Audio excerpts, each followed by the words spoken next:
The stars looked peaceful through the bridge windows of the Indomitable. Captain Day One Park sat in his command chair, watching the endless darkness of space. His ship was 3 days into a routine patrol near Kepler's Gate, a major jump point on the edge of human territory. Nothing ever happened out here. That was about to change. Lieutenant Hana Kim stood at her weapons station, running the daily diagnostics. She was young for her rank, only 26, but she had proven herself in 2 previous engagements with the Volcari Empire. Her fingers moved quickly across the holographic controls, checking each system with practiced efficiency. Everything showed green. The experimental plasma torpedoes were charged and ready, though she doubted they would need them today. "Captain, I'm picking up something strange," Navigator Yuna Choi said from her station. Her voice was calm, but Day One heard the underlying tension. He had served with Yuna for 4 years and knew her tells. She leaned closer to her scanner display, her eyes widening. "What is it?" Day One stood up and walked over to her station. "Jump signatures?" "A lot of them. About 2 million kilometers ahead, right at the gate." Yuna's fingers danced across her controls, refining the scan. The color drained from her face. "Captain, I count 1,000 ships." "They're Valkyrie." The bridge went silent. 1,000 ships. The entire human defense fleet in this sector numbered maybe 200 vessels, and they were scattered across a dozen systems. The Indomitable was alone. "Battle stations," Day One said quietly. The alarm began to wail throughout the ship. "Get me a tactical analysis." "Yuna, how long until they can jump?" "Their jump drives are charging now. 15 minutes, maybe 20. Yuna pulled up a tactical display. The enemy fleet appeared as a massive red cloud on the screen. "Captain, if that fleet jumps into the colonies..." She didn't need to finish. Everyone on the bridge knew what would happen. 3 billion people lived in the colony systems beyond Kepler's Gate. The Valkyrie didn't take prisoners. They didn't negotiate. They simply destroyed everything human they found.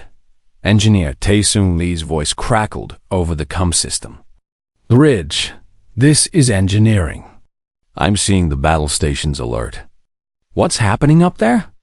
"We have 1,000 Valkyrie warships preparing to jump into the colonies," Day One replied. "How fast can you get our reactor to combat power?" There was a pause. 1,000? "Captain, did you say 1,000? "You heard me correctly. Give me 3 minutes." "But Captain, we're one ship. Even with the experimental systems, we can't fight that many vessels. We need to run and warn the fleet." Day One looked at the tactical display. The nearest human fleet would take 6 hours to arrive. The colonies would be ash by then.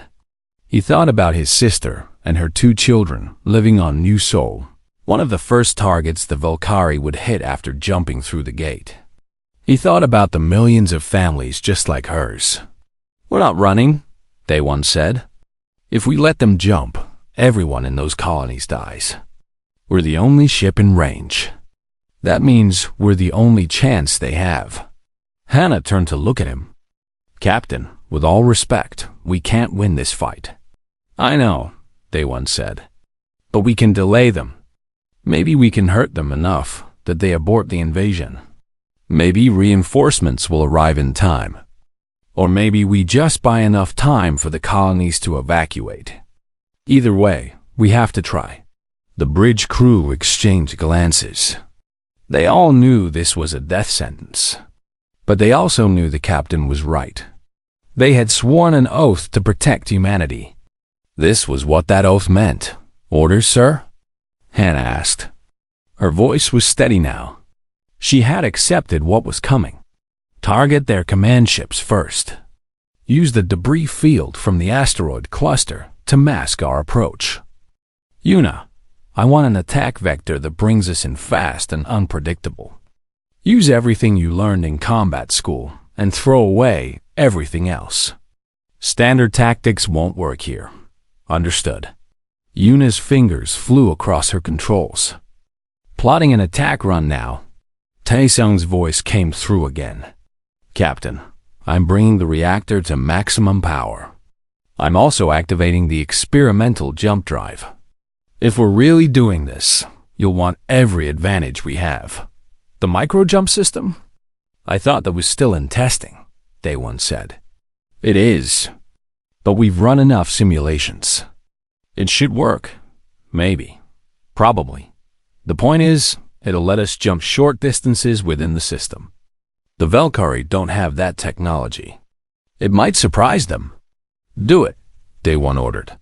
He opened a ship-wide channel. All hands, this is the captain. In 10 minutes, we're going to engage a Valkyrie fleet of 1,000 warships. I won't lie to you. We probably won't survive this. But 3 billion people are counting on us to stop that fleet from reaching the colonies. Every second we delay them is another second for families to evacuate. Every ship we destroy is one less ship bombing our homes.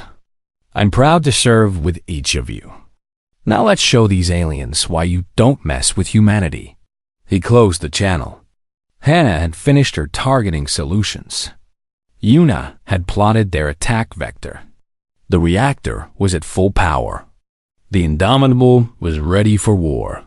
All stations report ready, Captain, Hannah said. Daewon sat back down in his command chair. He gripped the armrests and took a deep breath. Then let's begin. Yuna, take us in. Full speed. The Indomitable surged forward into the darkness, one small ship against an armada. The battle for Kepler's Gate had begun. The Indomitable screamed through space at maximum velocity, racing toward the Valkyrie fleet. Inside the ship, every crew member was at their station, hands steady despite the fear coursing through their veins.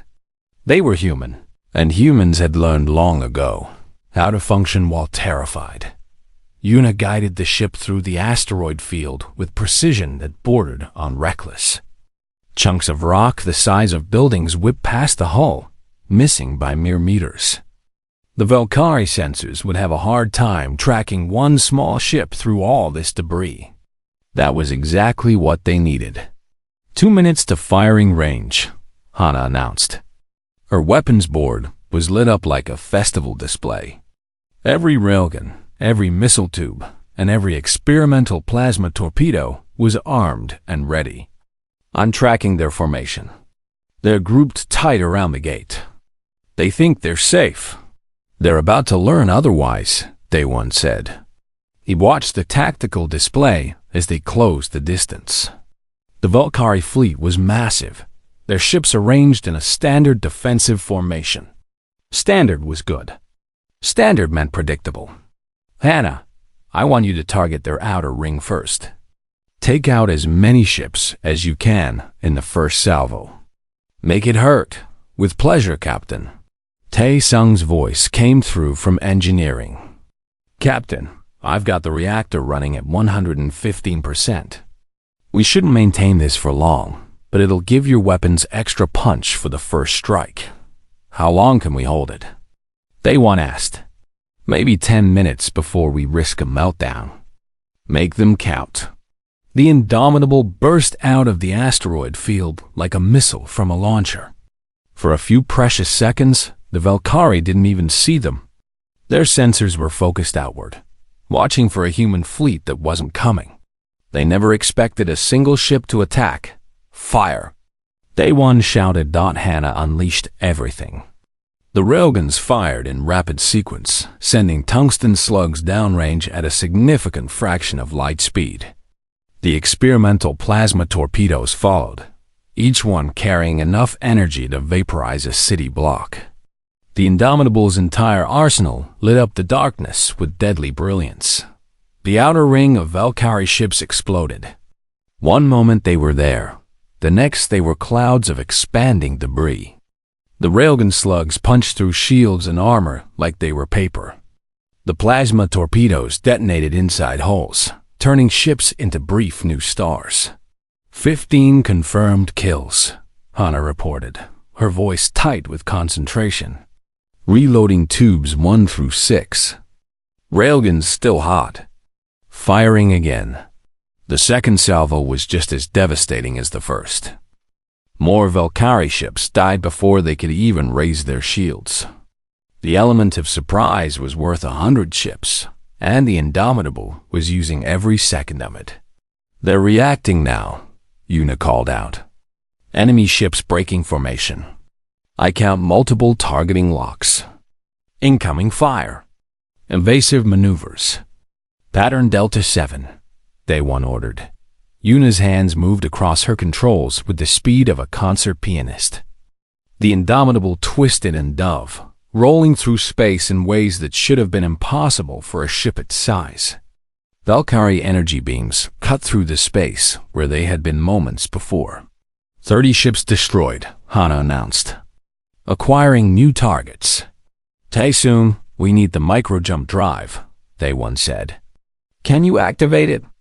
It's ready, but Captain, I've never tested this in combat. If the calculations are off even slightly, we could jump into the middle of an asteroid or inside a Valkyrie ship. Noted. Do it anyway. Jump us 2,000 kilometers to grid reference 77 Alpha.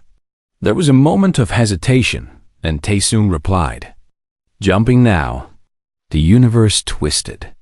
For a fraction of a second, the Indomitable existed in two places at once.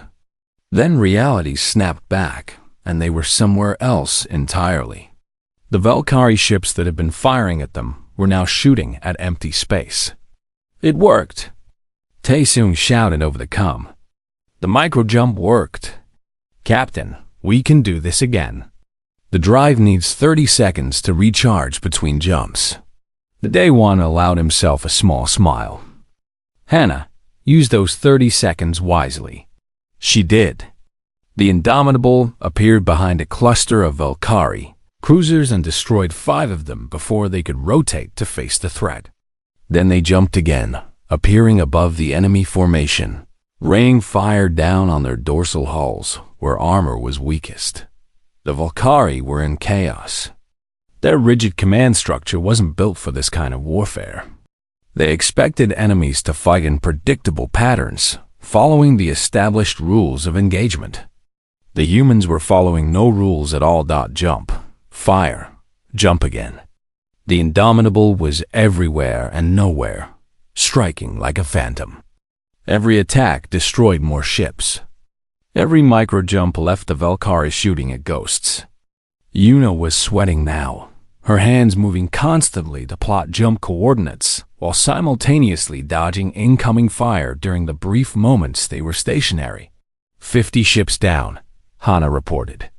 60, 70. Captain, their formation is collapsing, Una said. Some ships are trying to jump away. Others are firing wildly.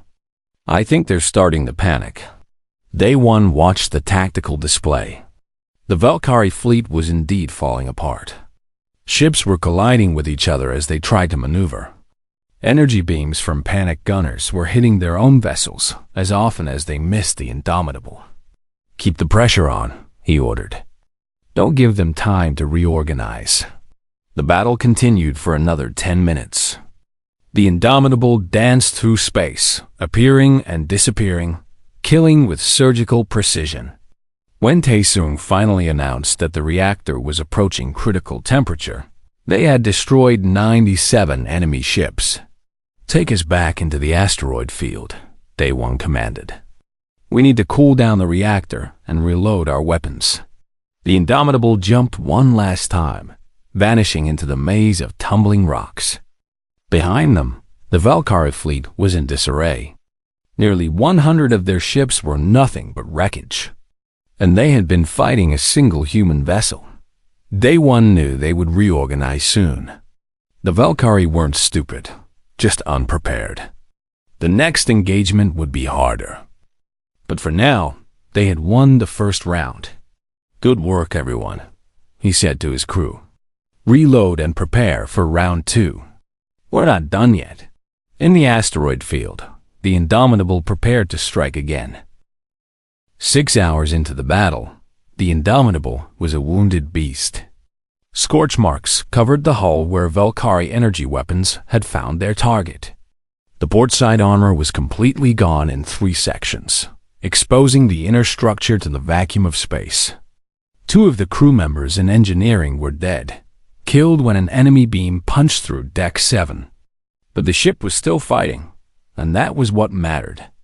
Day 1 studied the tactical display with tired eyes. They had destroyed 412 enemy ships.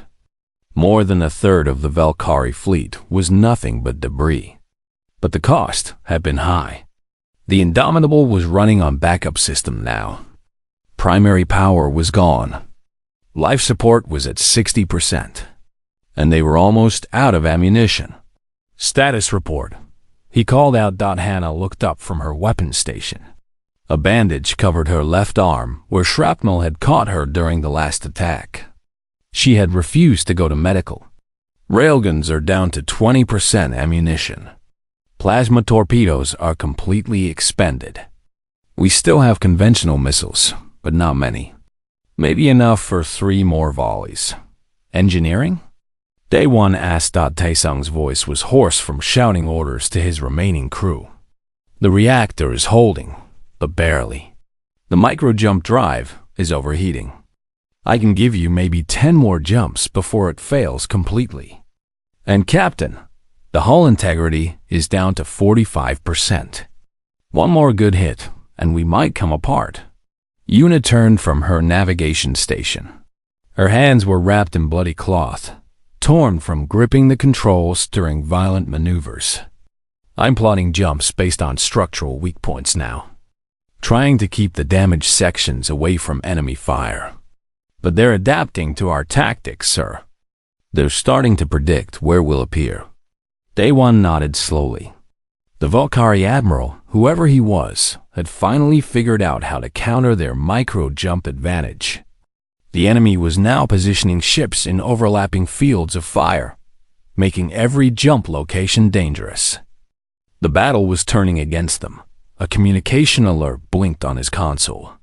He opened the channel and Admiral Kwan Ho Nam's face appeared on the screen. The old man looked worried. Captain Park, we've been monitoring your battle. The whole fleet is moving to support you, but we're still 18 hours away. Can you hold that long? Day 1 looked around his damaged bridge. At Hannah with her wounded arm. At Yuna with her bleeding hands. At the damage control reports scrolling across his screens. 18 hours might as well be 18 years. We'll do our best, sir, he said simply. Kwan Ho's expression softened. Day 1, you've already done the impossible. If you need to disengage and retreat, no one will judge you. You've given the colonies time to evacuate. You've destroyed over 400 enemy ships. You've done enough. With respect, Admiral, there are still nearly 600 ships out there. If we retreat, they'll jump through the gate and catch the evacuation transports. We can't allow that. The Admiral was quiet for a moment. Then he nodded. I understand. May fortune favor you, Captain. Kwan Ho out. The channel closed. Day 1 stood up from his command chair and walked to the center of the bridge. His crew looked at him, waiting for orders. They were exhausted, wounded, running on nothing but determination and coffee. But they were still ready to fight. We have 18 hours to hold this position, he announced. We're low on ammunition. Our ship is falling apart, and the enemy is getting smarter. So we're going to get creative. Hannah, forget about destroying ships. I want you to target their sensors and communication arrays. Blind them. Confuse them. Make them afraid. Hannah smiled grimly. Psychological warfare. I like it. Yuna, stop trying to avoid their fire completely. That's not working anymore. Instead, I want you to position us so that when they shoot at us, they hit each other. Use their own weapons against them. That's going to require some very precise flying, Yuna said. And it's going to hurt when they do hit us. I know. Can you do it? Yuna's eyes gleamed. Absolutely. Taesung, I need you to reroute all non-essential power to shields. Life support, gravity, heating, everything that isn't critical to combat operations. Can you do that? We'll be freezing in the dark, but yes, I can do it. Good. Let's get back out there. The Indomitable emerged from the asteroid field for the 7th time. The Volcari were ready for them now, with weapons already tracking their position. But instead of jumping away immediately, Yuna held position for a dangerous extra second. Enemy fire converged on them from 3 different ships. Then Yuna moved. The Indomitable dropped suddenly, rolling on its axis. The 3 Valkyrie ships, firing at where the human vessel had been, instead hit each other. 2 were destroyed outright. The 3rd was crippled and drifting. It worked. Yuna laughed, though it sounded slightly manic. Did you see that? They killed each other. Do it again, the one ordered. They did. Again and again, Yuna positioned the Indomitable as bait, dodging at the last possible second and letting the Volcari destroy themselves. It was dangerous. Several shots hit them, and each one sent shudders through the ship. But it was working. Meanwhile, Hana was methodically destroying communication arrays and sensor clusters. The Volcari fleet was becoming blind and mute, unable to coordinate effectively. Ships were firing without knowing where their allies were. Some were fleeing, thinking the battle was lost. The hours crawled by. The crew worked in darkness now, all power diverted to shields and weapons. The temperature on the bridge dropped to near freezing. Frost formed on the consoles. But they kept fighting in the mess hall. During a brief lull, the surviving crew gathered for a meal. There were only 32 of them left from the original crew of 60. They ate cold rations in the darkness, their breath visible in the frigid air. "Do you think we'll make it?" asked young crewman Jamin, barely 20 years old. Day One sat down next to him. "I think we'll do our duty. That's all any of us can do." "I'm scared, Captain," Jamin admitted. "So am I," Day One replied honestly. "But fear means we're still alive. And as long as we're alive, we can fight." They finished their meal in silence, each lost in their own thoughts. Then the alarm sounded again, calling them back to battle stations. The hunt continued into its 12th hour, with the Indomitable and its crew refusing to surrender, refusing to die, refusing to let the enemy pass. The emergency lighting and engineering cast everything in red shadows. Tae-Seung Lee sat on the floor next to the reactor, his back against the warm metal. He was exhausted beyond measure, having worked for 14 straight hours to keep the damaged ship running. His crew was down to 5 people, and all of them looked like walking corpses. But Tae-Seung had an idea. A terrible, beautiful, probably suicidal idea that he pulled up the technical specifications for the experimental micro-jump drive on his tablet. The drive worked by creating a small bubble of warped space around the ship, allowing it to effectively step sideways through reality. It required enormous amounts of energy, which was why they could only use it once every 30 seconds. But what if they didn't use it to move the ship? What if they used it as a weapon? Tae-Seung ran the calculations 3 times, checking his math. If they overloaded the drive while in the middle of the Valkyrie formation, the resulting spatial distortion would be massive. It would tear holes in reality itself. Everything within several thousand kilometers would be ripped apart, including the Indomitable. He picked up his comm unit and called the bridge. "Captain, I need to speak with you. It's important." 5 minutes later, Day One stood in engineering, listening to Tae-Seung explain his plan. The captain's face remained neutral, but his eyes showed the weight of the decision he was considering. "You're talking about turning our ship into a bomb," Day One said quietly. "A very large bomb, yes," Tae-Seung confirmed. "The spatial tier would destroy everything nearby. Based on my calculations, we could take out at least 500 ships. Maybe more. And us? The Indomitable would be destroyed. But I think I can rig the system to give us maybe 10 seconds warning. Enough time to get everyone into escape pods and launch them clear of the blast radius. Day one walked over to the micro-jump drive. It was a massive piece of equipment, taking up nearly a third of the engineering deck. He placed his hand on its cool surface, thinking about what it represented. Humanity's ingenuity, their refusal to accept limitations, their ability to turn peaceful technology into weapons when necessary. How certain are you that the escape pods would survive? He asked. Not very, Tae-sung admitted. Maybe 60% chance. Maybe less. But Captain, we're down to emergency power. We have maybe 2 missiles left. The Valkyries still have 600 ships. We can't win a conventional fight. This might be our only chance to stop them. Day one nodded slowly. I need to discuss this with the crew. This isn't a decision I can make alone. He called everyone to the mess hall. All 32 surviving crew members crowded into the small space. They looked like they had been through hell, which they had. Burns, cuts, bruises, broken bones poorly splinted. But their eyes were still sharp, still focused. Day one explained the plan. He didn't soften it or make it sound better than it was. He told them exactly what would happen. The ship would be destroyed. They would have seconds to evacuate. Many of them would probably die. But if it worked, they would stop the Valkyrie invasion. When he finished, he looked at each of them in turn. This is not an order. I'm asking for volunteers.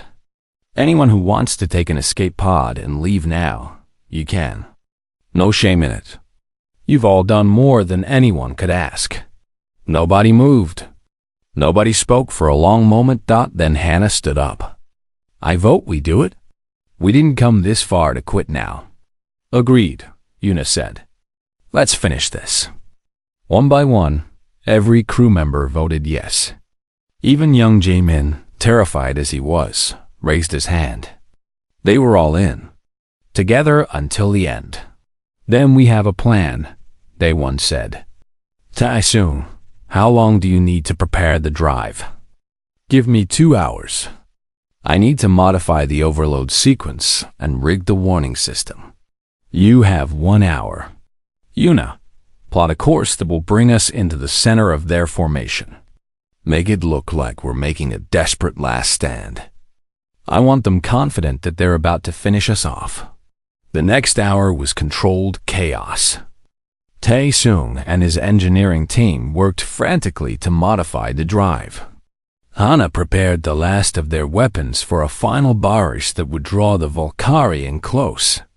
Yuna calculated and recalculated their approach vector, making sure they would be in the perfect position. Day One sat in his command chair and recorded a message. It would transmit automatically when they launched the escape pods, telling Admiral Kwanho and the rest of humanity what they had done.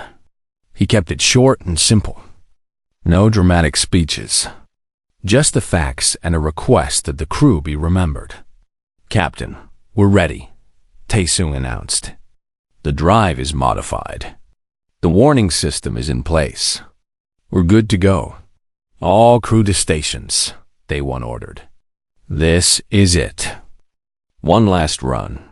The Indomitable limped out of the asteroid field for the final time. The ship was barely holding together, trailing debris and venting atmosphere from a dozen hull breaches. To the Valkyrie, it looked like a dying animal. Desperate and dangerous, but ultimately doomed. They took the bait. The Valkyrie fleet formed up around Kepler's Gate, creating a wall of ships between the human vessel and any hope of escape. They wanted to finish this personally, to destroy the ship that had caused them so much damage. Over 600 warships closed in, forming a tight sphere around their target. Exactly as planned.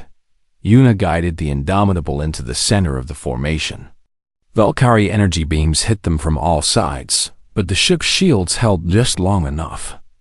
They reached the optimal position.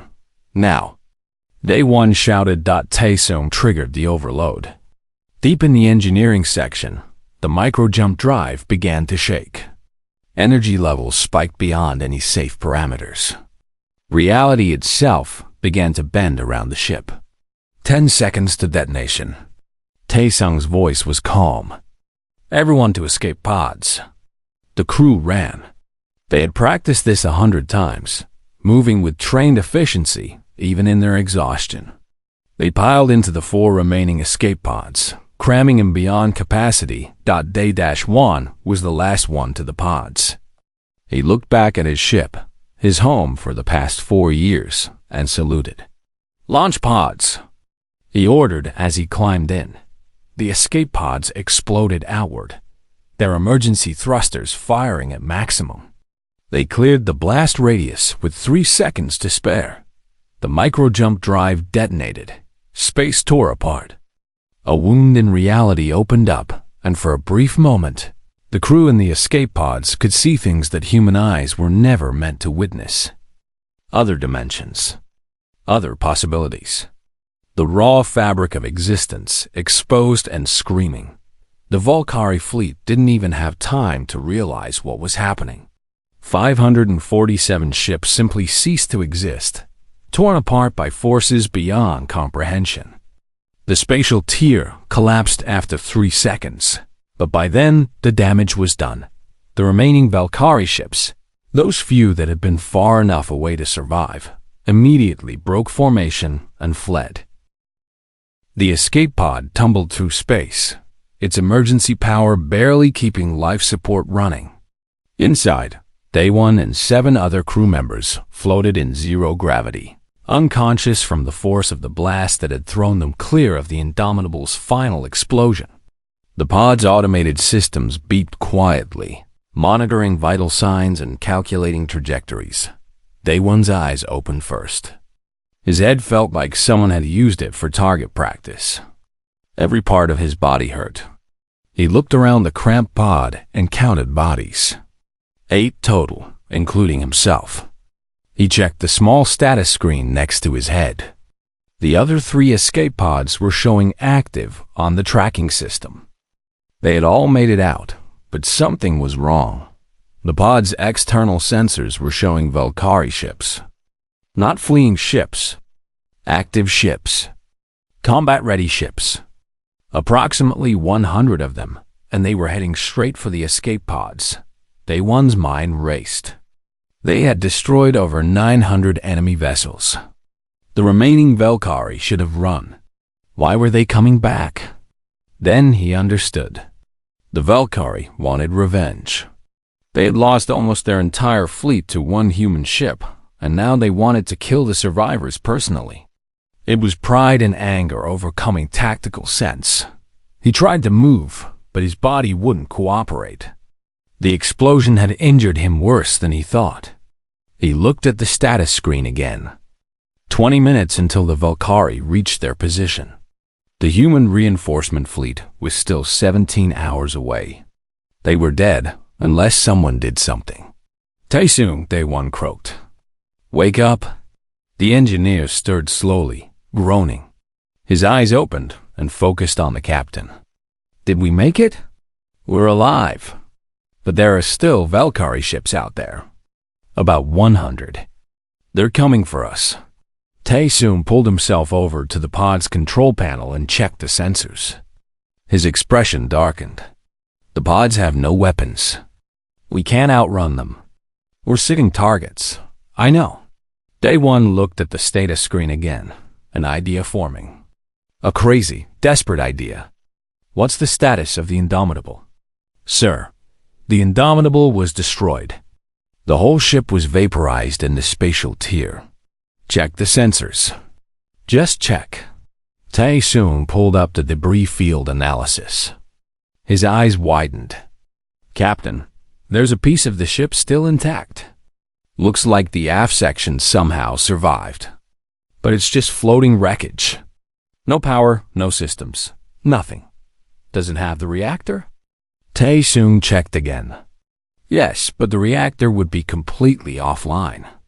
Even if we could get to it, we couldn't restart it without the bridge systems. And sir, you're in no condition to spacewalk. Then you'll have to do it, Day One said. He started waking up the other crew members. Hannah came around quickly, followed by Yuna. The others were slower to respond, but eventually, all 8 were conscious and aware of their situation. We need a plan, Hannah said, looking at the approaching Valkyrie ships. Those escape pods will be in weapons range in 15 minutes. Day One explained his idea. It was insane. It required Taesoon to spacewalk over to the Indomitable's wreckage, somehow get inside, manually restart the reactor without any computer assistance, then overload it again to create an explosion large enough to destroy the remaining Valkyrie ships, all while injured in the cold of space with no backup. That's impossible, Taesoon said flatly. It's the only chance we have, Day One replied. You're the only one who knows the reactor systems well enough to restart them manually. I would go if I could, but I can barely move. It has to be you. Taesoon looked at the sensors, at the approaching enemy ships, at his injured captain, and at the faces of his crew. They were all looking at him with hope and trust. He had kept the Indomitable running through an impossible battle. Now they needed one more miracle. All right, he said quietly. I'll do it. But someone needs to talk me through the systems from here. Yuna, you took engineering classes at the academy, right? 2 semesters, Yuna confirmed. I'll help however I can. Taesoon put on the escape pod's single emergency spacesuit. It was old and poorly maintained, but it would have to work. Hannah helped him seal it properly, checking every connection twice. They couldn't afford any mistakes. Taesoon, Day One said as the engineer prepared to exit the pod. If you can't restart the reactor, if this doesn't work, don't try to make it back. Just get inside the wreckage and seal yourself in. Maybe you'll survive long enough for rescue. With respect, Captain, if this doesn't work, we're all dead anyway. Might as well die trying something crazy. Taesoon smiled through the helmet visor. It's what humans do best. The airlock cycled, and Taesoon was out. He used the pod's small maneuvering thrusters to push himself toward the Indomitable's wreckage, about 300 meters away. In his helmet, he could hear Yuna's voice, calm and steady, guiding him. The wreckage was worse than he expected. The aft section had survived, but barely. Massive holes punctured the hull. Internal compartments were exposed to space. But through the debris, he could see it. The reactor room, still mostly intact. I'm going in, he reported inside the wreckage. Emergency lighting flickered weakly. Taesoon pulled himself through the damaged corridors, recognizing spaces where he had worked for years. He passed the body of one of his engineering crew, frozen in the cold. He kept moving. The reactor room door was jammed. He had to use a piece of debris as a pry bar, levering it open centimeter by centimeter. His muscles screamed in protest. The suit's life support beeped warnings about increased heart rate. He ignored it all and kept working. Finally, the door opened enough for him to squeeze through. The reactor was cold and dark. All the automated systems were offline. Taesoon floated to the manual control panel and pulled out the emergency restart procedures from memory. No computer. No help. Just a man and a machine. Yuna, I'm at the manual controls. Talk me through the restart sequence. For the next 10 minutes, Taesoon worked with Yuna guiding him, manually opening fuel lines, physically pulling out damaged control rods and replacing them with emergency backups, bypassing safety systems that would normally prevent what he was trying to do. His hands shook from exhaustion and cold, but he didn't stop. Captain, the Valkyrie are 5 minutes out, Hana's voice cut in. We're out of time. Taesoon? Day One asked. Almost there. Just need to initialize the restart. He pulled the final manual lever. Deep in the reactor core, something rumbled. Lights flickered on. It's working. The reactor is coming online. Can you overload it? Day One asked, already on it. Taesung disabled every safety system he could find and pushed the reactor output to maximum. Warning lights flashed red all around him, but the reactor held. He set a timer for 2 minutes and started making his way back to the airlock. He didn't make it. A piece of ceiling collapsed, pinning his leg. He pulled and pulled, but couldn't get free. The reactor was going to explode in 90 seconds, and he was trapped. Taesung? Yuna's voice was worried. I'm stuck, he said calmly. But the reactor is set. It'll blow in about a minute. Should take out the Valkyrie ships. You all need to get your pod as far away as possible. We're not leaving you. Hannah shouted. You don't have a choice. Yuna, fire the pod thrusters. Now. In the escape pod, Day One made a decision he would regret for the rest of his life. Do it, he ordered. Fire the thrusters. Captain, we can't just leave him. Yuna protested. He gave us an order, Lieutenant. Follow it. Yuna's hand shook as she fired the thrusters. The pod began moving away from the wreckage dot in the reactor room. Taesung watched the countdown. 30 seconds. He thought about his family back on Earth. He thought about his crew, who were like his family. He thought about the 3 billion people in the colonies who would live because of what he and his crew had done. 20 seconds. Tell everyone it was an honor, he said into his com. 10 seconds. Taesung? I'm sorry. Day One's voice was thick with emotion. You were the best engineer I ever served with. 5 seconds. Take care of them, Captain. And give those Valkyrie hell for me. The reactor detonated. The remaining wreckage of the Indomitable became a miniature sun. The explosion caught the Valkyrie ships as they closed in on the escape pods, vaporizing them in an instant. All 100 ships died in the same moment. Consumed by fire and fury, the escape pods, pushed clear by Yuna's quick action, survived the blast wave. Barely died when the human reinforcement fleet arrived 16 hours later. They found 4 escape pods floating in space, surrounded by debris from over 1,000 enemy ships. Inside the pods, 31 crew members waited, exhausted and mourning. The Indomitable had fought 1,000 enemy ships and won. The cost had been high, but the colonies were safe. 3 billion people would live to see another day. 6 months later, a memorial was built in orbit around New Seoul. It listed the names of every crew member who had died aboard the Indomitable. At the top of the list was Captain Day One Park, Lieutenant Hannah Kim, Navigator Yuna Choi, and Engineer Taesung Lee. All were awarded humanity's highest honor for valor in combat. Their story was told and retold, a reminder that sometimes one ship and one determined crew can change the course of history. The Valkyrie never tried to invade human space again. They had learned a valuable lesson. Humanity didn't need superior numbers or better technology. They had something far more dangerous: the refusal to give up, no matter the odds.